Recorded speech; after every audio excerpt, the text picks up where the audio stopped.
Poema 130. A honestidade é um tesouro ímpar, o mais valioso que existe. Há muito tempo ouve-se dizer que as pessoas honestas saem perdendo. Refletindo profundamente, acredito que essas palavras influenciam as pessoas de maneira negativa. Não haveria o que fazer se isso fosse mesmo verdade.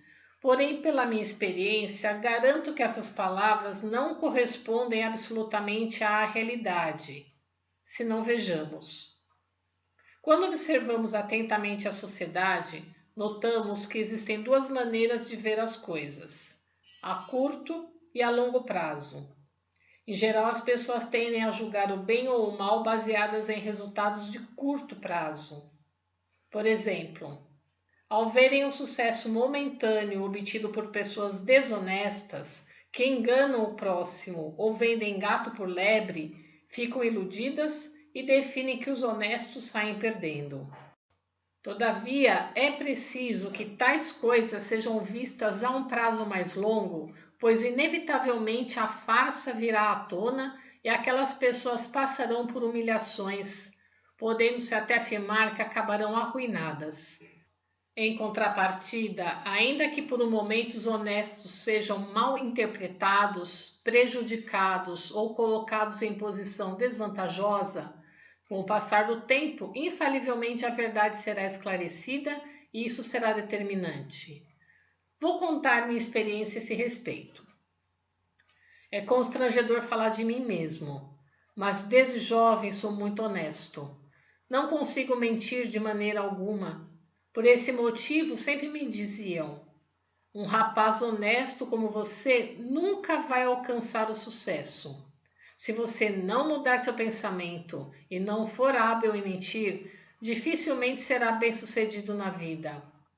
Achando que eram palavras sensatas, empenhei-me para mentir durante algum tempo, mas não me sentia bem. Era tomado por uma angústia insuportável. Minha vida se tornava sombria e meus dias eram infelizes. Não havia, pois, condição para eu obter bons resultados em meus empreendimentos. Naquela época eu era comerciante, de modo que as táticas de negociação e as mentiras deveriam trazer-me muitas vantagens. Todavia eu não conseguia me sair bem e acabei decidindo voltar à honestidade, traço natural de meu caráter. O interessante é que, depois disso, os resultados começaram a ser melhores do que eu esperava. Em primeiro lugar, alcancei maior credibilidade no mundo dos negócios, tudo passou a se processar em um ritmo excelente e por algum tempo atingi um patrimônio considerável. Assim, deixei-me levar pela empolgação e dei um passo maior que a perna. Nessa situação, quando me deparei com a crise do setor financeiro, sofri uma derrocada a ponto de não conseguir mais recuperar-me. Foi isso que me fez abraçar a vida religiosa. Desde que decidi voltar aos princípios da honestidade, até hoje continuo seguindo esse caminho.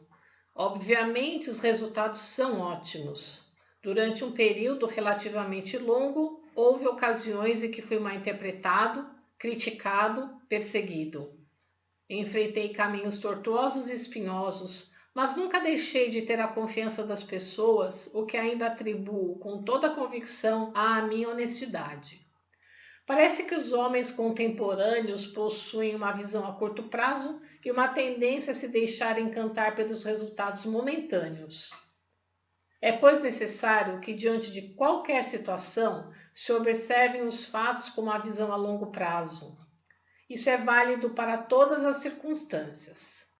Exemplifiquemos. Há políticos que, almejando chegar ao poder a curto prazo, forçam a situação.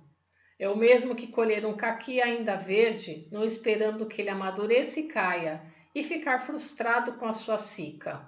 Existe um ditado que diz: os políticos de grande envergadura pensam em termos de 100 anos, os de média em termos de 10 anos e os de pequena em termos de 1 ano. É exatamente assim. Infelizmente, hoje em dia parece que o número de políticos de pequena envergadura é bem maior. A mesma lógica se aplica ao cultivo livre de adubos, que eu preconizo.